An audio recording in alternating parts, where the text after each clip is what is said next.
Well, welcome to Week 6, Principles of Marketing. I'm Rod Ballard, your esteemed professor. So this week, let's look at a company, say a manufacturer of any kind of a widget, could be anything. They have a marketing and a sales manager with varying perspectives and objectives of what and how to grow the business. Here we see a finance department and sales and marketing and operations reporting to the president. Finance controls the money, runs credit checks, allocates funding, and more. Operations have production and shipping responsibilities and report to the president. Vice President of Sales and Marketing reports to the president as well. Now, sometimes this is a Vice President of Marketing and Sales, or a Vice President of Marketing, or a Vice President of Sales, or both, a Vice President of Sales and another Vice President of Marketing. The structure is telling of a company's culture, marketing-oriented, sales-oriented. Finally, 4 territory or regional sales managers. Sorry about the blur, not quite what I wanted this slide to look like. Beginning with the president's interest. She hasn't made public what she wants to sell the company and reinvest in electric vehicle recharging equipment. She thinks there's a greater demand in this market. To do this, revenues need to grow to nearly 7 million or 7 billion, depending upon where you put the zeros and the commas. Retained earnings need to increase so the company is cash rich, and at the same time, the company needs new product equipment to manufacture more, faster, and cheaper. She'd like to add salespeople, but that's risky if they don't deliver, and operations are where additional headcount may be needed. The president watches the industry carefully and, of course, competing companies in the marketplace. The marketing manager, hereafter referred to only as marketing, wants to keep his job, earn his bonus for meeting performance objectives, and grow the business. His focus is mainly external, the existing market the company serves, and any new adjacent markets that could easily be accessed for additional revenue. Niches are also important. They can grow into a large percentage of the company's revenue. He's seen it happen before. What about the big picture, the industry? Customers are asking for new products, faster, cheaper, reliable, robust. Now, there is a word, robust, that means just about anything the user wants it to mean, usually good or positive in nature. Anyway, retain existing customers and earn new customers with an eye on profits, which is how marketing prices the products that sales has to sell. The marketing works with operations, providing manufacturing forecasts, inventory levels that are needed, delivery times, and new product development requirements. He also works closely with the sales manager. To make this happen, marketing must drive the sales team to get the job done. This means that sales sell what the company has to sell at the price levels that marketing stipulates. If they do, then salespeople earn big bucks in commissions. It's only fair to a point to share profits with those who make it happen. So pump up sales, have a sales meeting, go to trade shows, take some customers to fine dinners and ball games, get the job done. The plan is more profitable when it's running at full clip, and sales volume makes that happen. So once the customers place an order, it takes them forever to make a decision, and then they wanted the product yesterday. So inventory is essential for lead times to be within market levels, and competitive delivery times are crucial. All of this, efficient operations and lowering the cost of goods sold, sales selling at the highest levels possible, both will finance the new products for tomorrow and the next. Sounds easy, doesn't it? And by the way, it's great fun working in sales and marketing. I spent my life doing it in the technologies, and I'd do it all over again. Sales see things from a different perspective than marketing. They agree, sell high, control expenses, add new customers, beat the competition, and exceed quota. Doing that leads to a great six-figure income, what a professional sales is all about. When forecasting, however, sales tries to keep the annual quota as low as possible. Sales could blow it out of the water and earn big bucks, so a bit of whining about market conditions, aged products, possible recession, sales being a dog-eat-dog world, so the annual quota must be realistic. Sales is about keeping the good-paying job, and that's square one. Hitting quota assures this, and ordinarily a quota should be a percentage of the prior year's actual sales performance with some increase, but not too much.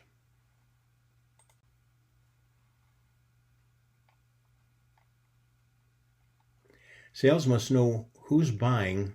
80% of the customers are smaller customers, but most of the business is driven by the top 20% in the territory.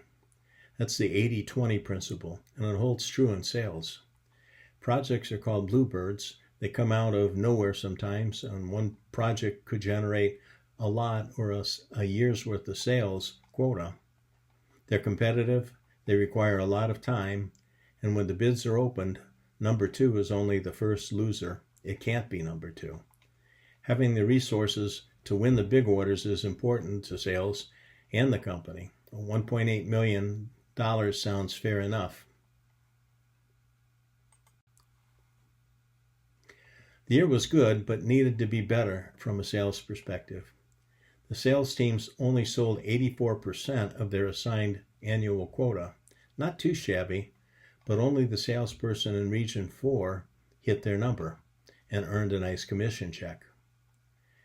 The president presses marketing, "What happened to this past year?"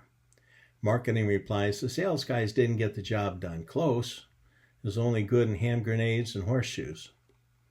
Maybe we need more product training, more sales guys, better salespeople, or a new sales manager. I've always said that becoming a sales manager is not always a promotion from an income standpoint.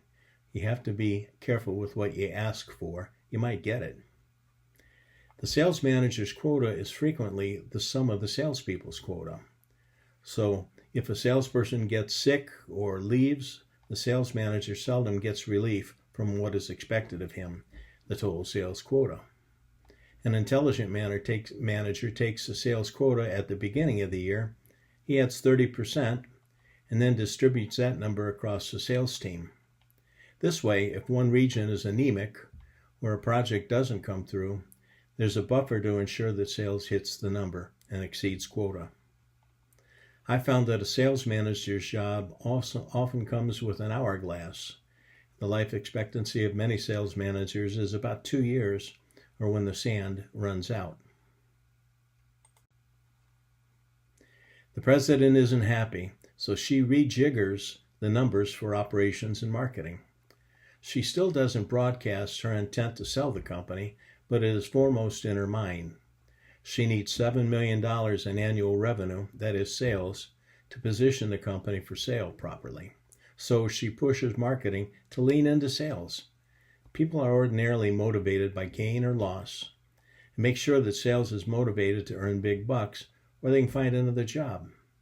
If you can't hit your numbers here, a sales manager might say, "I'd rather you work for the competition rather than be our liability." Not nice, but what it is. By the way, notice how marketing refers to salespeople as Region 1 or Region 2, somewhat depersonalizing the human side of sales. So the president comes up with the number for 2022, $2.5 million, and with some luck, the company will reach $7 million annual sales in 24 to 30 months. That's the plan.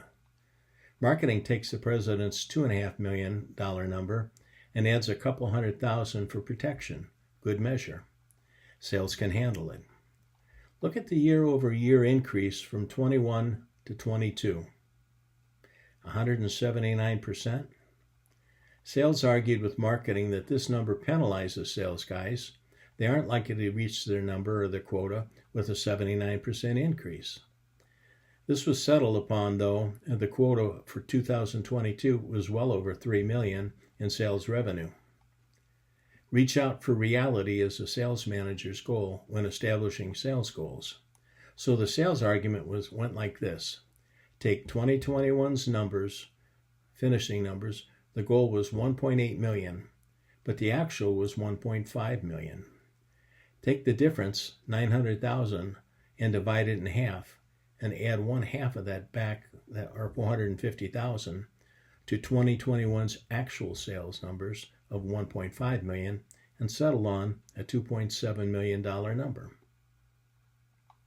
Which seems like a fair equation and a fair compromise. It's still a big challenge for sales, and the salespeople themselves will have to step up to reach this goal.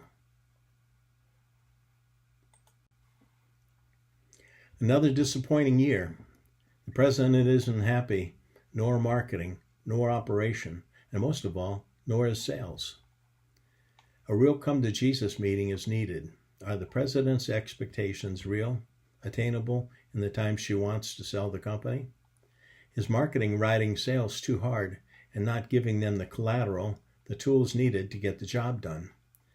Is the sales team a bunch of sluggos, lazy, too much time in the office, not enough time in front of customers, and unable to close orders?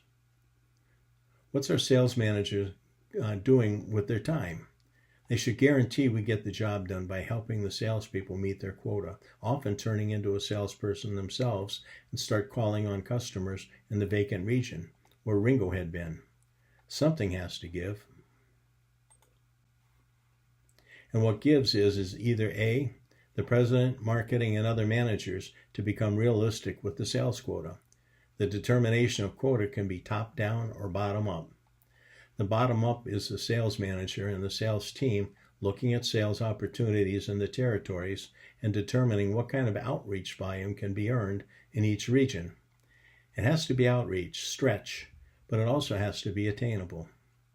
What projects are in the works that we could capture in 2023? The big jobs, the big orders. Sales talks with customers and learns what the 2023 budgets are. Interestingly, that we have the word budget, that is, what customers plan to purchase in a period of time.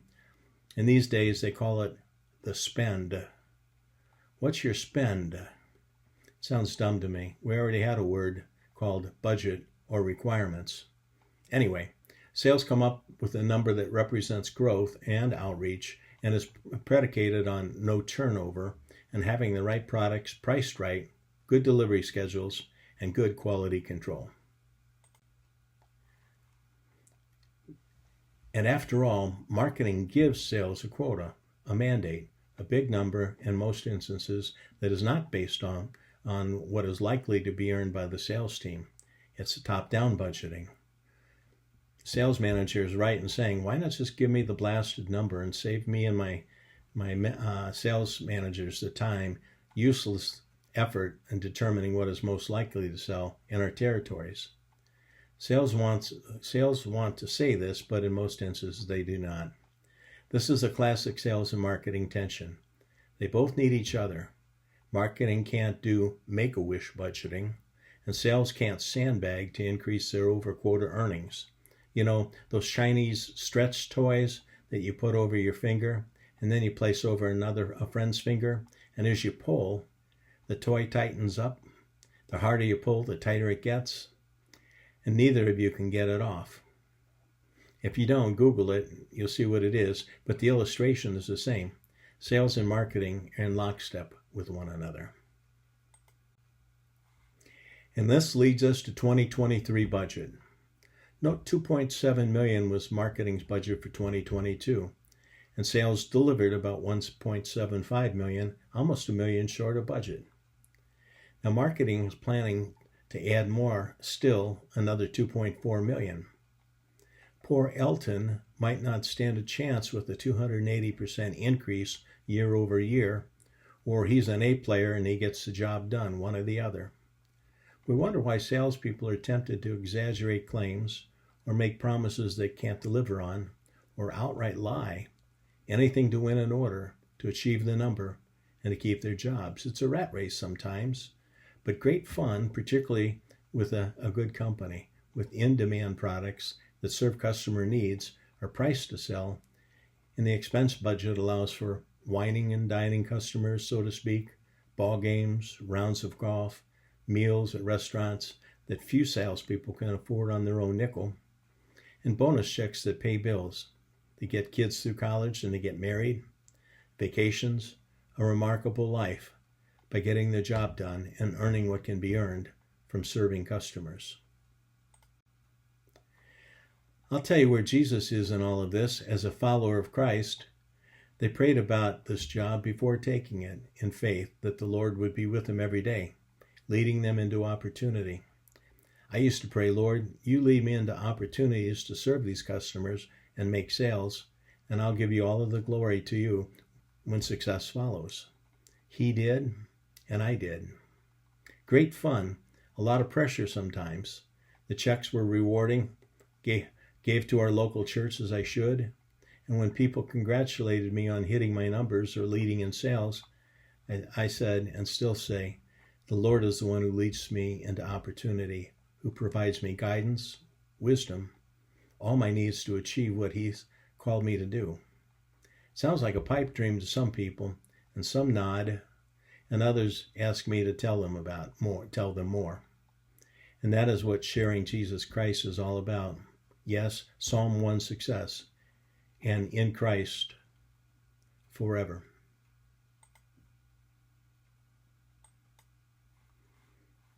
Have a great week this week. God bless.